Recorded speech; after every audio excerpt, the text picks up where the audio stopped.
Clive Staples Lewis nasceu no norte da Irlanda, em Belfast, em 29 de novembro de 1898 e veio a falecer também no mês de novembro, no dia 22 de novembro de 1963, em The Kilns, uma propriedade que ele havia comprado por volta dos 30 anos, perto de Oxford, onde ele estudou e trabalhou. Quando tinha 4 anos, C.S. Lewis apontou para ele mesmo e disse: "Este é Jackson", e passou a se recusar a atender qualquer pessoa que o chamasse de uma outra forma. E assim, como Jack ou Jax, o Lewis passou a ser chamado, a ser tratado pela sua família e pelos seus amigos, até o final da sua vida. Em 1908, um pouco antes do Lewis completar 10 anos, ele e o seu irmão Warren, que era 3 anos mais velho, perderam a mãe, a Flora Lewis, por causa do câncer. E um pouco depois disso, o Lewis foi para um internato inglês pela primeira vez, saiu desse internato, depois foi para outro em Melbourne, em 1911, e em Melbourne, em 1911, entre 1911 e 1914, que ele acaba perdendo a sua fé cristã de infância. Em 1914, eclode a Primeira Guerra Mundial. A Inglaterra declara guerra à Alemanha e o Lewis acaba servindo o seu país. E em 1917, ele está em Somme, na França, na linha de combate. No começo de 1918, ele é ferido em combate, então ele volta para casa, a guerra termina, ele se recupera e volta a estudar e publica o seu primeiro livro, um livro de poesia, com o pseudônimo de Clive Hamilton, e começa a obter os seus títulos na universidade em Oxford. Ele se forma em literatura grega e latina, em filosofia e história antiga, e mais tarde, até o final de 1923, ele obtém o título também para ser instrutor de inglês em Oxford. Em 1925, ele de fato é instrutor de inglês, ele está ensinando inglês ali. E porque agora os dois trabalham na mesma universidade, ele, C.S. Lewis, e um outro professor chamado Tolkien acabam se conhecendo. Está registrado o primeiro encontro deles, pelo menos o primeiro registrado, no começo de 1926, em Oxford. É através das conversas, dos debates mesmo, das discussões por vezes acaloradas, entre o C.S. Lewis, o Tolkien e mais alguns amigos que eles vão fazendo, amigos em comum, que escreviam, e a maioria eram cristãos mesmo, que acabam se intitulando como Inklings, que o Lewis, por fim, primeiro ele se torna ateísta, ele abandona o ateísmo e começa a admitir que existe um Deus, então ele se torna ateísta, por volta de 1929, e um pouco depois, em 1931, após uma noite em que ele fica discutindo e debatendo praticamente a noite toda com o Tolkien e com um amigo comum que eles tinham, Hugo Dawson, que o Lewis registra que ele se rende e, oficialmente, em 28 de setembro de 1931, o Lewis se declara como um teísta cristão. Um pouco depois disso, em 1933, ele publica o seu primeiro romance, O Regresso do Peregrino, que é uma obra que revisita um clássico do século XVII, O Peregrino, do John Bunyan, que era um escritor que o Lewis conhecia e gostava. E em 1936 sai a sua primeira obra, o primeiro livro dele, que é um estudo acadêmico da área que ele também gostava muito, a que ele se dedicava. Alegoria do Amor, um estudo da tradição medieval, que até hoje é referência, se encontra em referências, em citações em livros dessa área, em livros que estudam a Idade Média, que estudam as alegorias, que estudam a questão do amor cortês e que estudam inclusive o casamento na Idade Média, que tem uma obra do Christopher Brooke que arrola a alegoria do amor nas suas referências bibliográficas. Eu estou falando porque eu tenho essa obra do Christopher Brooke.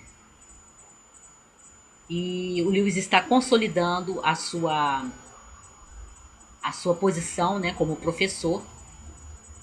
Alguns anos, muitos anos mais tarde, ele vai obter o seu título como professor de literatura renascentista e medieval, mas não na universidade na qual ele se formou, não em Oxford, que nega a ele esse título por todas as vezes em que o Lewis tentou, em que ele buscou isso.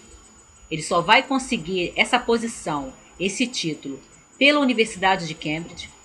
E os biógrafos e os estudiosos da obra do Lewis discutem até hoje qual seria a razão para Oxford sempre ter negado esse título ao Lewis.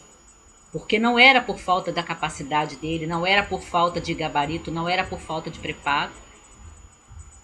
E estamos nos aproximando da Primeira Guerra. E em 1939, Londres vai começar a ser bombardeada pelos alemães. E as famílias londrinas começam a pôr, né, enviar os seus filhos para fora de Londres, para regiões mais seguras do país. E a propriedade do Lewis de Keynes, que fica perto de Oxford, que é uma região tranquila porque está próxima à universidade, havia um acordo entre ingleses e alemães quanto a essa questão de não atacar as cidades, as regiões, os sítios dos seus respectivos países que abrigavam universidades. Então, a propriedade do Lewis recebe as primeiras crianças refugiadas em 1939.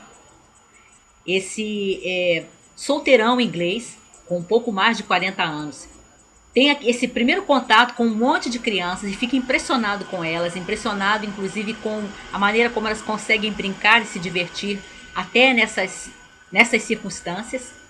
E teria sido aí que o Lewis teve a ideia para começar o seu primeiro livro para crianças, O Leão, a Feiticeira e o Guarda-Roupa. Quem leu o livro ou viu o filme, ou ambos, sabe que é assim que a história começa, com algumas crianças refugiadas que estão saindo de Londres na época da guerra e vão ficar na propriedade de um solteirão numa região afastada da capital. Mas embora o Lewis comece o esboço em 1939, no seu contato com as crianças refugiadas, ele não leva adiante. O primeiro esboço de O Leão, a Feiticeira e o Guarda-Roupa fica engavetado. E só por volta de 1944, 1945 que ele vai retomar e começar de fato a trabalhar na história, que vai ser publicada em 1950 pela primeira vez. Nesses anos da guerra, o Lewis vai consolidando não só a sua posição como professor, como um literato, porque ele já publicou alguns trabalhos na área de análise crítica literária, na área de história da literatura, como também a sua posição como teólogo leigo.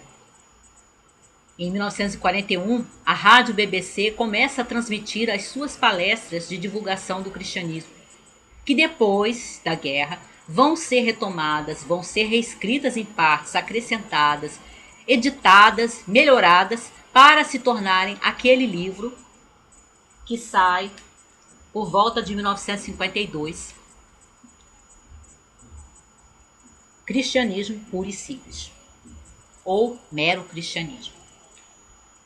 Em 1940 também, enquanto Lewis ainda não está fazendo as conferências, mas já está pensando sobre a sua fé, já está publicando algumas obras de ficção e não ficção, em 1940 sai uma das suas obras mais famosas e que ele ataca de frente uma questão que os ateus e outras pessoas não cristãs sempre colocam para cristãos, ou para pessoas que são teístas, mesmo sem serem cristãs.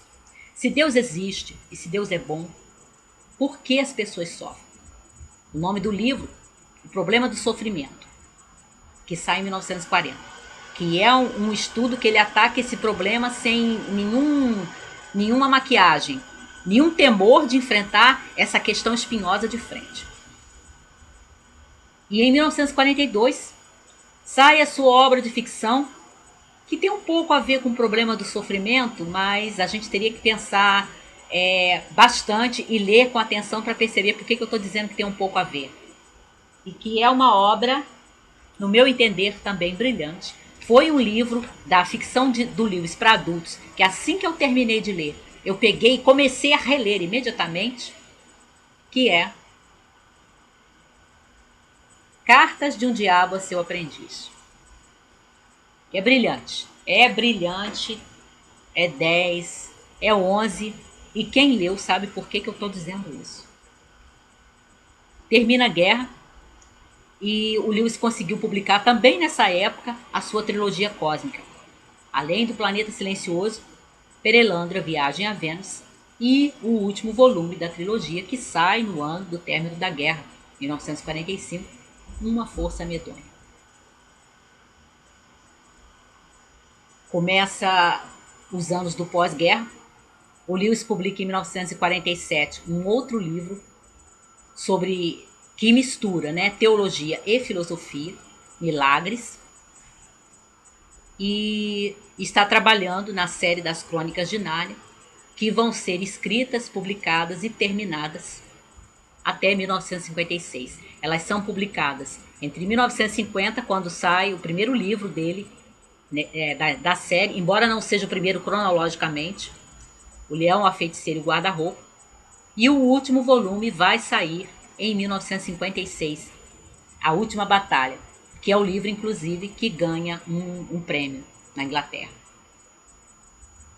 Em 1955, sai a sua autobiografia, Surpreendido pela Alegria. E em 1956, o Lewis se casa com uma escritora americana com a qual ele já vinha se correspondendo e que ele veio a conhecer pessoalmente alguns anos antes, a Joy Davidman. E do que se sabe, o casamento deles, apesar de curto, foi muito feliz, mas a Joy teve câncer, depois o câncer entrou em recessão e depois, infelizmente, retornou. E ela veio a falecer de câncer em 1960. O Lewis publica mais algumas obras, mas ele está, segundo muitos biógrafos, triste. Ele não se recupera plenamente dessa perda e ele vai falecer em 1963, em 22 de novembro de 1963, na sua propriedade perto de Oxford, The Kings.